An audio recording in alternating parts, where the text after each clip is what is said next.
You say J. Melzy J. Melzy J. Welcome, ladies and gentlemen, to another episode of Melzy J Meets, and I'm here with Avelino. Yes, man, we're live. We're in the building, man. Live and direct, babes. Live and direct. So you've been like crazy busy. You're just everywhere right now.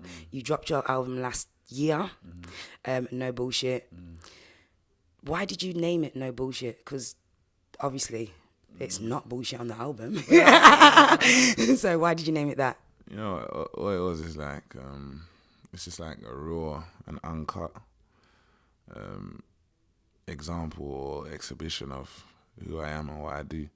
So that's why it's called No Bullshit. There's no fillers, there's no fabrication. It's all raw, it's authentic. I'm sat down with DJ Semtex. We're talking throughout the project, through the interludes, and like I'm sharing everything about me from background, upbringing to what I'm doing now, singing melodies, rapping, you know, more energetic raps, and then more, you know, thought-provoking raps. Like everything about me is on that project, and it's no bullshit. It's like down to the T, so that's why it's called that. And obviously there's good continuation because the EP I dropped before that was called Fuck Your Opinion. Okay. I just like swear words a lot as well. Yeah, that's naughty. Yeah, I like swear words. Now, speaking of the EP, you talked about skits and stuff. Like, for me, that's quite an old school way of doing an album, like 90s, hip hop, R&B, having those skits in there where you're having different conversations about your journey, which was quite nice to hear. It's quite refreshing to hear. Was there a particular reason why you added those skits and those deep moments where you're talking about your growth in life? Just to add to the like the sense of, you know, being a raw like invasion into me, like, you know what I mean? There's nothing really than a conversation. I know we have conversations over instrumentals, but like when you hear it in spoken form, like just me sat down with someone, I think it helps you like feel like you're getting deeper into something with someone, you know what I mean? So I think that's why it was important, especially hence the title, No Bullshit. There's so many different tracks on this album, and it's quite nice and refreshing because it's a body of work that you can actually listen to from start to finish. Because you know what it's like, some artists will put out a track, they'll have the same specific way of doing it, and then every track sounds the same. They don't kind of take that risk. What is your favourite track on the album and why? No Bullshit was my favourite song. It's funny because I see projects as like one long song in it. I don't even mean to try and be clever with my answer, but maybe like, I don't know, maybe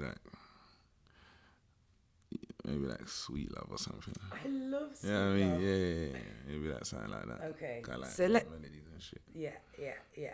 Let's talk about Sweet Love. I'm glad you brought that one up. So again, you dropped in that little, be sincere, come on. baby. Don't do it, be sincere. Yo, if you need me to do any ad-libs on the beat, Melzy J can just come through. Right. Love that track. Mainly for that reason, and putting that remix in. It's like you're listening to the words and then it's like, boom, raw, where did that come from?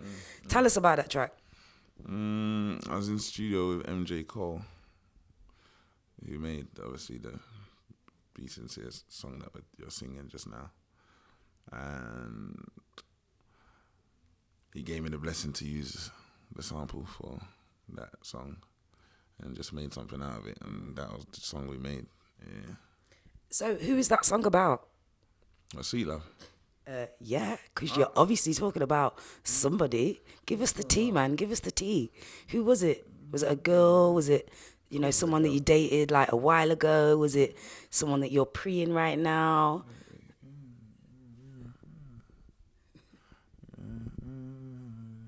I don't know. Like the thing is, I don't know. I don't think it's about a person. I think it's about just sweet love in general. Yeah, I feel like it's about. How can I put it? I don't think it's about a particular person, but it's about. It's like.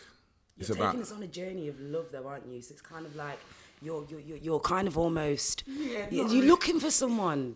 Yeah, and then you're kind of, you know, you're kind of thinking about different things while you're on this journey? You must have been thinking about someone. Yeah, you know what? Like, obviously, I think maybe not like. I figured out how to explain it. Maybe it's not like personified, and I'm writing it like I'm thinking about this particular person. I'm more thinking about situation. Like, I'm a writer. You can experience something once and then make 5 songs out of it. Like, that's what a great writer should be able to do.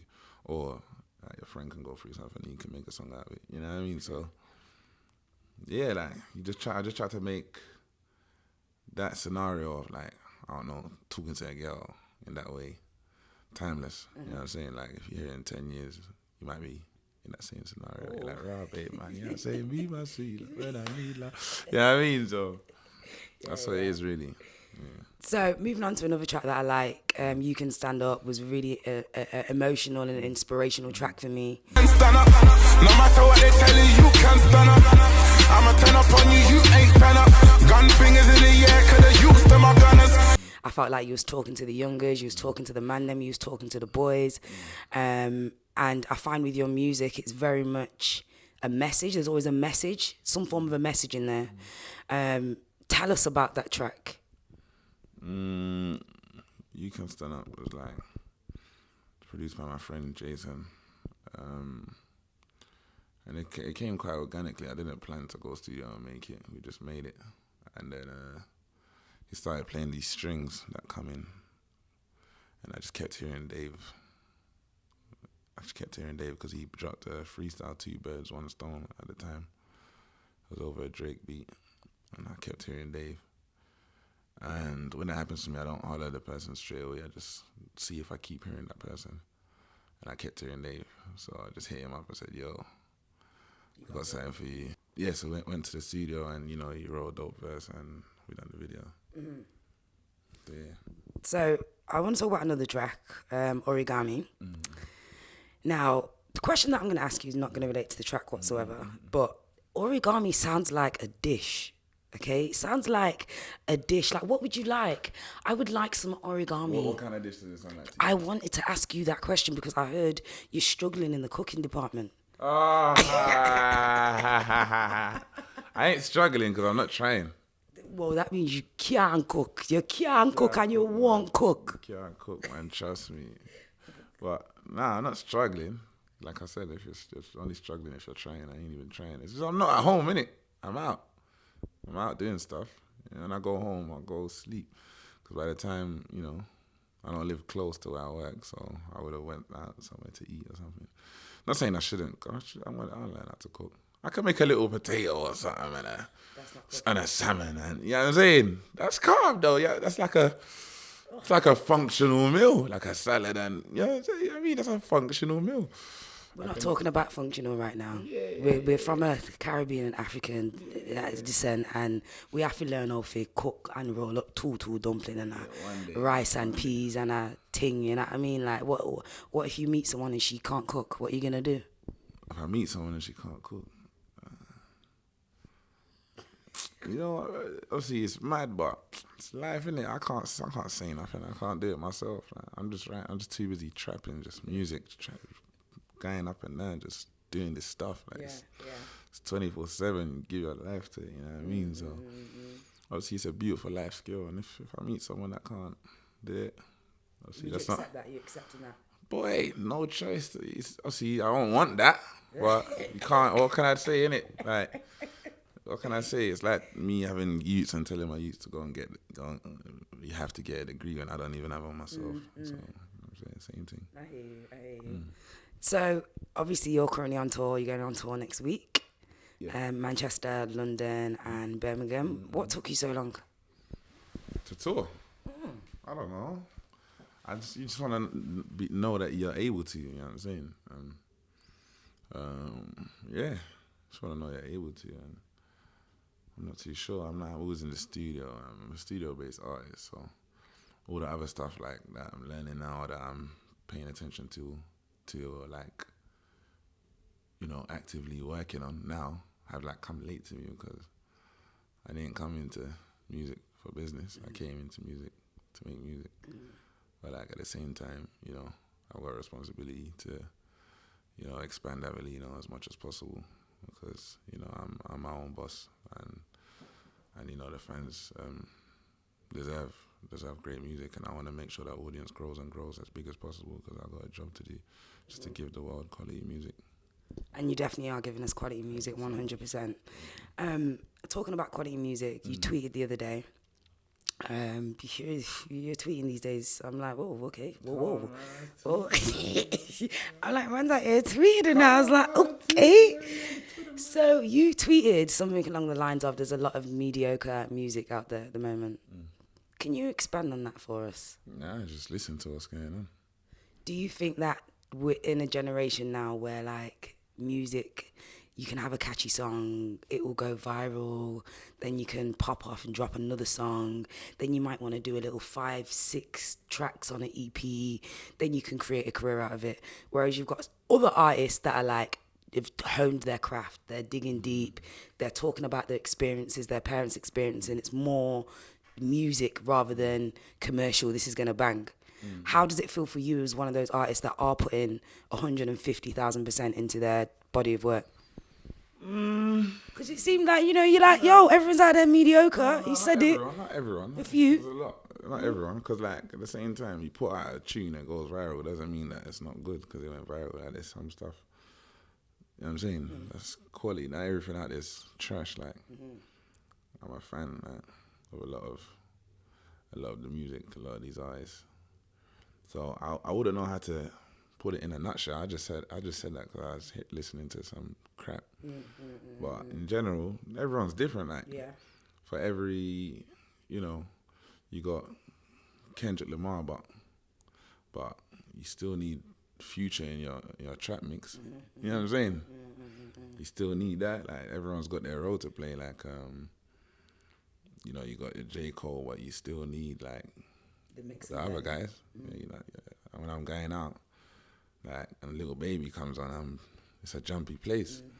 You know what I mean? Like, so I'm appreciative of all different kinds of talent. You don't need to be one specific type of artist because, like, I'm Avelino, but like Kodak Black's like my favorite rapper. Like, he has been for like 2 years.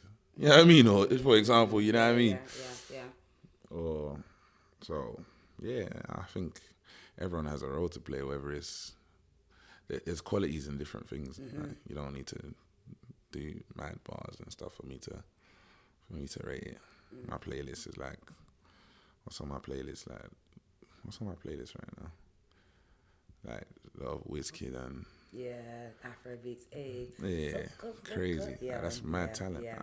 Like, I look at talent like that in awe. Like, wow, that's sick.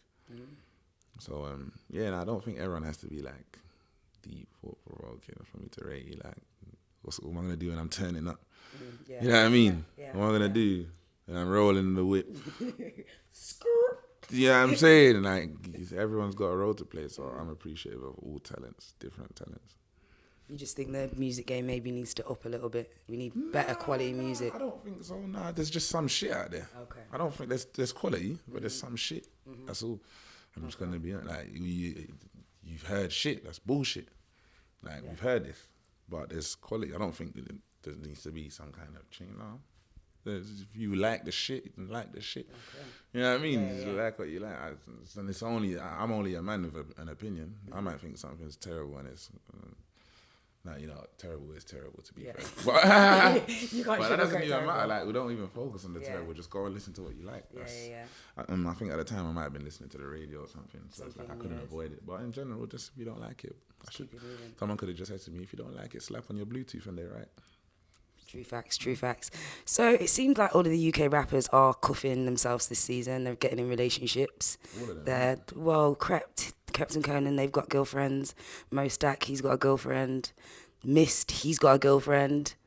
What one for Avelino? That's 4 men. That's not right. But still, that's 4 men. That's you said but there's a few. There's enough. They're like, posting their girl. They're going, you know what I mean? # in my house, Netflix and chill.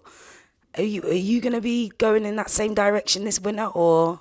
Yeah, it could be. You know what I mean? Everyone's just got a different style, man. Like, there could be more man that's got a girl that's just not on the social media. And I don't know, whatever the reasons may be, everyone's different. You know what I mean? I don't know. You don't know. Fair enough. Okay, well, you know, guys, you've seen it here first.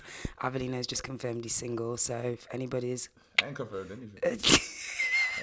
Well, you didn't say you weren't in a relationship, so you're just like, I'm not. It's like, no. I ain't confirmed nothing. All right, I'll let you off for that one. I'll let you off. So one last question. Obviously, I see you as quite a deep brother. Do you know what I mean? You're very spiritual. You're in tune with yourself.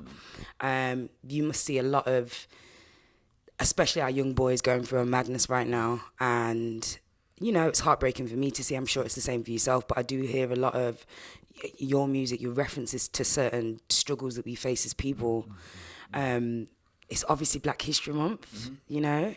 Do you think we need to be doing more as people to support the next generation? I was thinking one of your songs you said, don't lose hope on the youth. I can't remember what song that was. You said something along the lines of don't lose hope on the youth, and that really, really stuck with me and resonated with me because it's true. It might be origami, You know, it's funny. potentially. I don't know my lyrics that well. It's okay. I don't know most of your lyrics that well either. It's fine. That's mad. I always get caught out. Like sometimes people say to me, "Yeah, when you said this," I'm like, "What tune is it?" I don't know.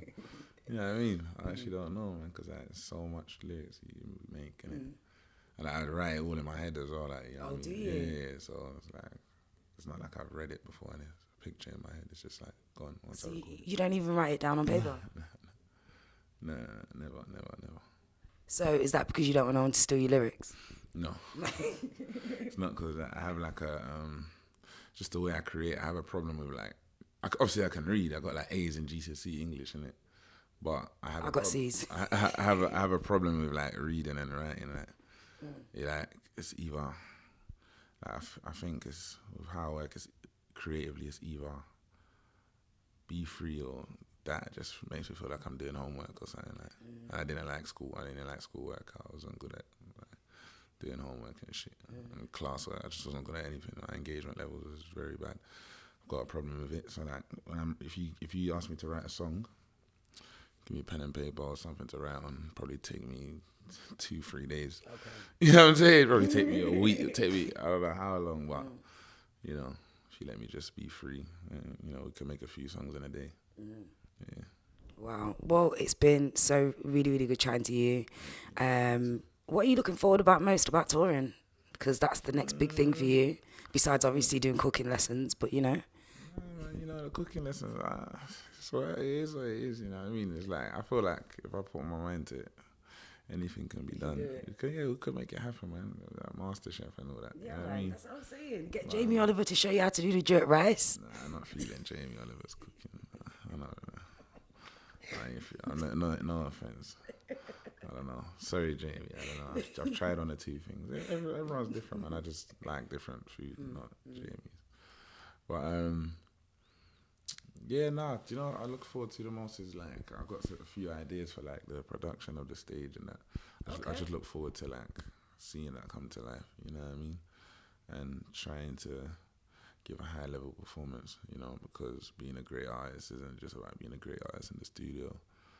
You know, us people who are like, you know, started making music, I'd say late, because I started at 15. You know, we've got a disadvantage to like the greatest performers of all time, because those are the people I look out to. What they like, Beyonce, Bruno Mars, Michael Jackson.